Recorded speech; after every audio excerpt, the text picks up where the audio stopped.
मान सम्मान, जो भी धरती पुत्र होते हैं राजपूत अपना मान सम्मान बढ़ा रहे हैं, आज उनका भी यहाँ पर सम्मान होगा।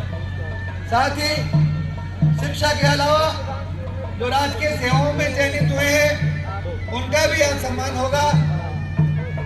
और हमारे बीच संत शिरोमणि राजपूत संत श्री 1008 बालकदास जी महाराज जोमनेर की इस पवित्र धरा पर पधार चुके हैं।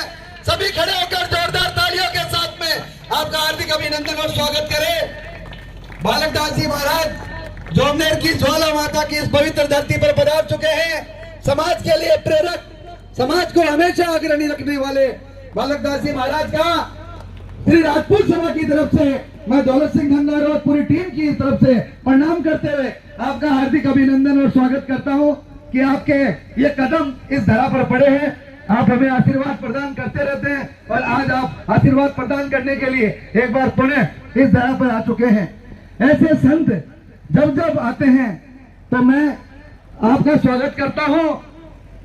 हनुमान चालीसा के उस 18वें दोहे से, हनुमान चालीसा के उस 18वें दोहे से आपका स्वागत करता हूं।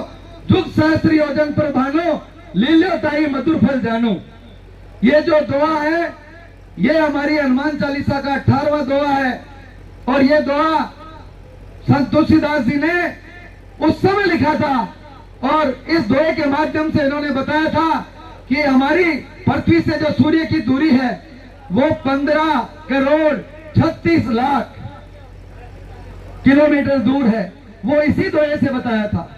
आज विज्ञान कहाँ है ये अलग बात है, लेकिन हमारे संतों का जो आशीर्वाद है वो इस दुए से परिलक्षित होता है। मैं पुनः आपका स्वागत करता हूं और इस दोहे को परिभाषित भी करना चाहूंगा। जुग सहस्त्र योजन पर भानो, लील्यो ताई मधुर फल जानो। एक युग में 12,000 वर्ष होते हैं। सहस्त्र का मतलब 1,000 होता है।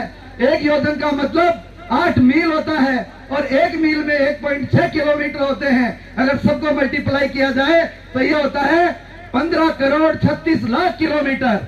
और इतनी दूर स्थित जो वो सूर्य है उसको हनुमान जी ने मधुर फल समझकर अपने मुंह में ले लिया था। ऐसे संत जो उस समय पृथ्वी से सूर्य की दूरी को अपने दोहे के माध्यम से बता सकते हैं और आज जिस प्रकार से समाज चल रहा है उस समाज को बताने के लिए, उस समाज को वो दूरदर्शिता प्रदान करने के लिए आप जैसे बालकदास जी महाराज जैसे संत हमारे बीच उपस्थित हैं। मैं आपका हार्दिक अभिनंदन और स्वागत करता हूं और अपेक्षा रखता हूं कि आप जो हमें मार्गदर्शन प्रदान करेंगे उस मार्गदर्शन को आप निश्चित रूप से अपनाएंगे, साकार करेंगे। मैं आपका हार्दिक अभिनंदन करने के साथ साथ आमंत्रित करना चाहूंगा श्री हनुमान सिंह जी नाथावत को कि आप मंच पर पधारे। हनुमान सिंह जी नाथावत और कार्यक्रम वेदव्यास ने स्वयं ने महाभारत नहीं लिखी। उन्होंने इस महाभारत को लिखने के लिए भगवान गणेश जी प्रथम पूज्य भगवान का आह्वान किया था और उनको बुलाया और उनसे कहा कि मैं जो कहूंगा उसको आप स्वयं समझकर और समझकर आपको लिखना है। गणेश जी का आह्वान करके महर्षि वेदव्यास ने पूरी महाभारत की जो रचना करवाई वो उन्होंने कहा और गणेश जी ने उसको सुना और सुनकर समझकर फिर उस महाभारत की रचना उन्होंने की। और ये रचना करते हुए जब एक आदमी आधा घंटा या 1 घंटा भी लिखने बैठता है या बात करता है तो उसका सिर गर्म हो जाता है।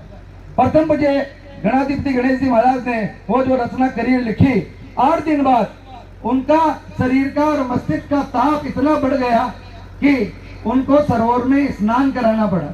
और वो जो सरोवर में स्नान कराते हैं उसी को आज विकृत करके हम विसर्जन का नाम ले रहे हैं, जबकि यथार्थ स्थिति उस समय की ये थी। और महर्षि वेदव्यास ने ही संजय को दिव्य दृष्टि प्रदान की थी और उसी संजय ने अंतरिक्ष से जब उनसे पूछा गया कि हमारा ब्रह्मांड कैसा नजर आता है तो उन्होंने आज भी महाभारत के एक श्लोक में ये लिखा हुआ है कि दो जो पृथ्वी का जो पार्ट है वो 4 हिस्सों में, 2 तो पीपल के पत्तों की तरह है और एक जिसमें खरगोश बना हुआ है उस तरीके का पार्ट दिखाई देता है। और जो श्लोक में लिखा हुआ था उसी श्लोक के माध्यम से रामानुजाचार्य जी ने इसका जब वो नक्शा मैप बनाया तो उस मैप को बनाकर जब हम उल्टा करके देखते हैं तो पूरा जो पृथ्वी पर नक्शा नजर आता है सेम टू सेम वो का वो नक्शा आज भी परिलक्षित है। तो हमारे संतों ने तो उस समय पूरे ब्रह्मांड की और पृथ्वी से सूर्य की दूरी को बता दिया था। आज उसको अनुसरण विज्ञान कर रहा है। हमारे ऐसे संत जो हमारे समाज को दिशा प्रदान करते हैं, हमारी संस्कृति को मजबूत करते हैं, ऐसे कार्यक्रमों के माध्यम से आपका जो आशीर्वाद हमारे बच्चों को मिलेगा, हमारी मातृशक्ति के माध्यम से हमारी छोटी छोटी बहनों को मिलेगा, हमारे युवाओं को मिलेगा, तो ये समाज तब जाकर कुछ सार्थक रूप से आगे बढ़ पाएगा।